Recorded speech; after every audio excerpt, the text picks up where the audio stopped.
Chapter 3. The 12 Miracles.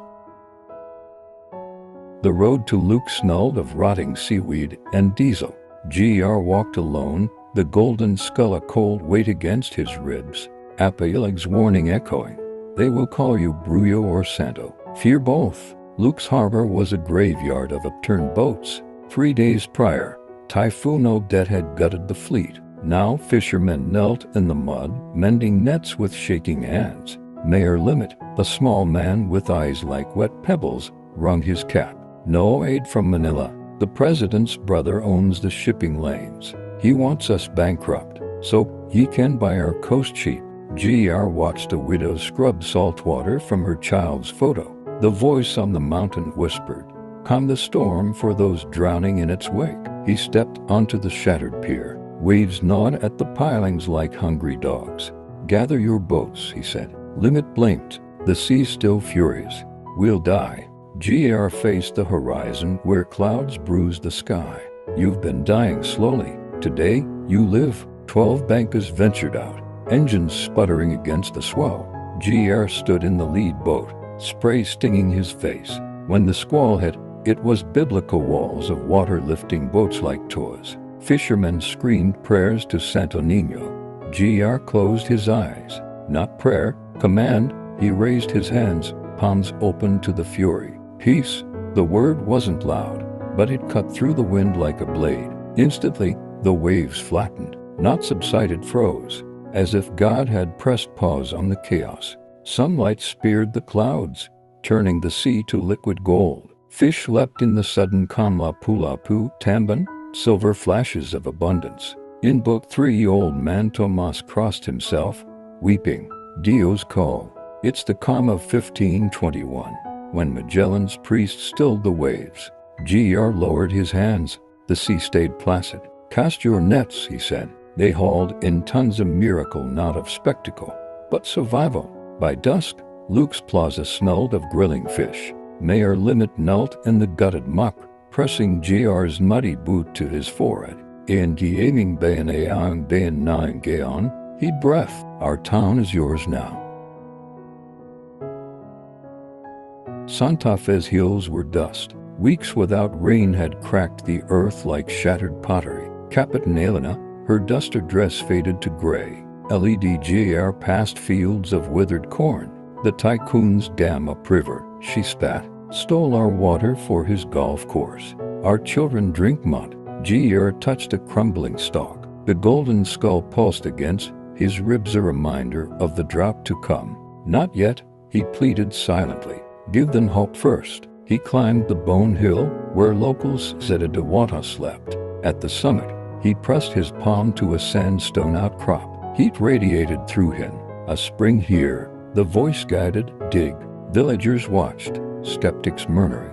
Gr scraped at rock with bare hands. Minutes passed, only blood and dust. Elena turned away, then gasped. Water bubbled from the stone. Not a trickle, a gush. Cool, clear, impossibly sweet. It flowed downhill, filling irrigation ditches, reviving crops before their eyes. A boy cupped it, laughing. "Too big, Ng Langat. Heaven's water." That night, Capitan Elena nailed the tycoon's eviction notice to a revived mango tree. "Tell your master," she told his trembling foreman. "Santa Fe drinks holy water now." Alcantara was personal. Gr's childhood home. His mother, Aling Maria, met him at their nipa hut. Her eyes red.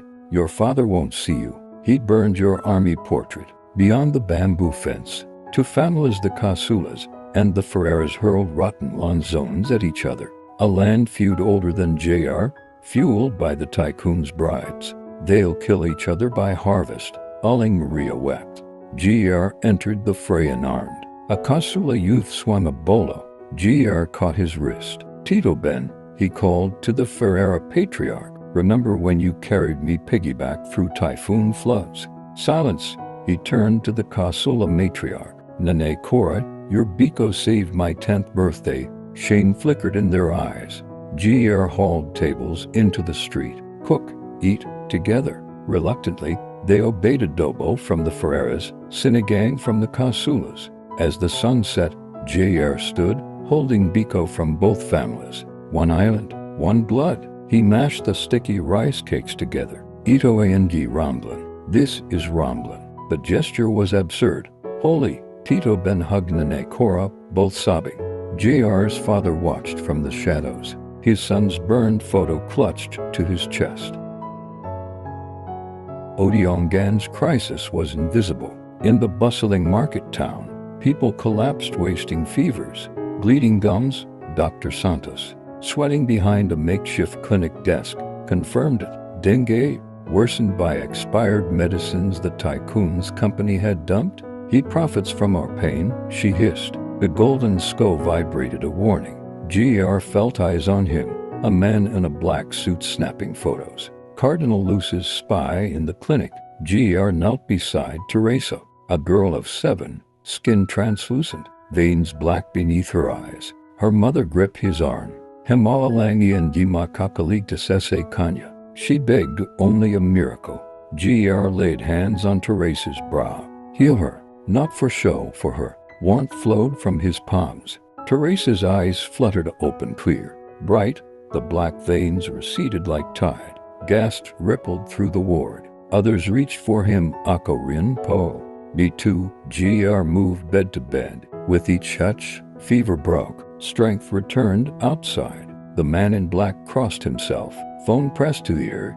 Eminence, it's true. He heals like the Gospels. Farrell's heels bled red. Not from violence, from the tycoon's mining robots, chewing ancestral lands into open wounds. Tribal markers lay shattered. Karomi and Etta Elder pointed a trembling finger. They moved the boundary stones, stole 3 hectares. A bulldozer growled, shoving sacred Nara into pits. GR faced the foreman, whose shirt bore the tycoon's dragon logo. Stop, the man laughed. Or what? Call your snakes. GR knelt, pressing his palm to a toppled marker. Show the truth. The earth trembled. Along the true boundary, wildflowers erupted. Sampaguita, Calachuchi, yellow bells in a razor-straight line glowing with unnatural light. The bulldozer's blade hit the flower line and shattered like glass. The foreman stumbled back. Witchcraft. Karomi wept, kissing the flowers. Ienga Bulikik and Enganenuno. Flowers of the ancestors. That night, drones spotted the glowing floral border from space. The tycoon screamed into his phone, burn it, burn that fucking garden. Santa Maria's coast was poison. Neon green sludge lapped the shore. Chemical runoff from the president's brother's factory. Children had rashes. Fish floated belly up. Activists chained themselves to factory gates. Ignored, GR waded into the toxic surf at dawn. The sludge recoiled like a living thing. He scooped a handful viscous, stinging. Be clean. The sludge in his palm turned clear, then evaporated. He thrust both hands into the sea. A shockwave of pure white light radiated from his fingertips. Where it touched, the green poison vanished. Water sparkled, dead fish sank, replaced by shimmering schools of Malasuji and Talakitak. On the beach, a boar with blistered legs stepped into the surf. The blisters faded. He laughed. Lamming. It's cool. By noon, the factory's pipes clogged with crystalline salt. Production halted. The president's brother filed a terrorism complaint. San Agustin hit its rod. Mayor Zaldi smiled for cameras while his treasurer, Bong, siphoned disaster funds into Manila casinos. Orphans starved in evacuation centers. GR strode into a council session. Zaldi beamed. Ah, our miracle worker. Bless our new budget. GR pointed at Bong. Empty your pockets. Sweating, Bong pulled out cash, keys, a phone. See, clean. JR's gaze didn't waver. The right pocket. Bong froze. Reluctantly, he pulled out a crumpled voucher. Zaldi snatched it, a receipt for diamonds, bought with relief funds. Before he could shred it, GR spoke. Let shadows speak truth. Bong's shadow on the wall detached. It mimed, counting cash, hiding vouchers, whispering to Zaldi. The real Bong screamed, trying to stomp his own shadow. Zaldi fainted. The next mayor, elected that week, was a widow from the evacuation center. Her first act, feeding every orphan legend. Calatrava's despair was a fog thicker than the coming judgment. remote and forgotten. Its youth huff blew beneath ipilipil trees. No jobs, no hope, muttered Barangay Captain Lito. Then, 3 teens vanish hiking Mount Fools. Search parties failed. GR gathered families at the trailhead. Pray with me.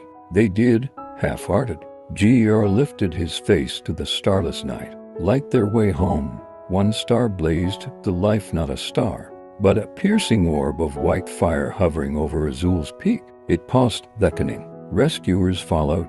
They found the teens hypothermic but alive in a cave, guided by the orb's warmth. When the last teen emerged, the light streaked down, striking a glue sniffer's stash. It ignited into harmless lavender smoke that smelled of ylang-ylang. The youth coughed, their eyes clearing.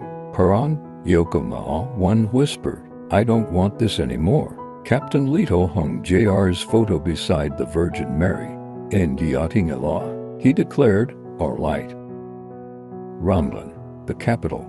Governor Estrada's mansion gleamed with tycoon-funded marble. Inside, Estrada watched news reports. Luke's calm. Santa Fe's spring Odiongan's healings. His phone rang the president himself. Crush Enrico, or my brother crush you. Outside, GR faced not a plaza, but a wall of riot police. Cardinal Luce's envoy, Monsignor Cruz, pointed a bony finger. Blasphemer, you steal Christ's miracles. Behind him, paid protesters waved signs, fake prophet. Go home, Snake Man. GR felt the golden skull's icy kiss. Martyrdom begins here. He didn't shout. His voice carried like a bell. You steal children's medicine. You sell ancestral land. You call me thief. He stepped forward. Police raised batons. Then a sigh from the sea. Fog rolled in. Not the coming judgment fog, but a thick, pearl-gray mist smelling of sampaguita and salt. It swallowed the square, blinding police, silencing protesters. Within it, GR glowed faintly. Monsignor Cruz choked. Clawing his throat, the fog thickened around him like a fist. Only the guilty feared truth's mist, GR said. Governor Estrada stumbled from his mansion, gasping as the fog cleansed his lungs of cigar smoke and lies. He fell to his knees before GR. Stop, please. I resign. Just make it stop. The fog lifted instantly. The plaza was empty except for Estrada weeping at GR's feet. From a limo, the tycoon's assassin lowered his rifle, trembling. Targets protected, he radioed. By what? The reply crackled. By something older than bullets.